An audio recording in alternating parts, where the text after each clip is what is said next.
As spring draws crowds of tourists to DC's landmarks, parts of downtown tell a different story. Federal offices are downsizing and relocating, leaving once bustling areas feeling like a ghost town. $1.6 billion. That's the estimated maintenance costs of the U.S. Department of Agriculture's flagship building, according to the General Service Administration. With nearly 80% of its offices sitting vacant, the USDA property is far from alone. Across Washington, federal agencies are reducing their office space as part of a broader push to cut costs, a trend that has only accelerated under the current administration. For those working in and around federal offices, the change is already noticeable.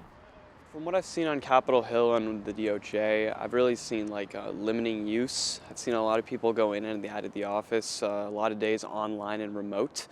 It's also a lot of leniency too with that. Going to work, usually consisted of you saw these same people getting onto the same train and then going, and then over time working and after especially the government shutdown, you started to notice that those people weren't appearing on the same train as you anymore, and that is kind of in the depressing spirit. The shift is reshaping the city's commercial real estate market as rising vacancies put pressure on property values and force developers to rethink how these spaces can be used. According to Rent Cafe, nearly 4,200 new apartments are expected to take shape in former offices, hotels, and other repurposed buildings. That's the second most in the country. So what comes next for all this space? Experts say it depends on what makes sense from a real estate perspective. One of the most common things that's happening is investors are converting these types of buildings into residential because there's more demand for residential.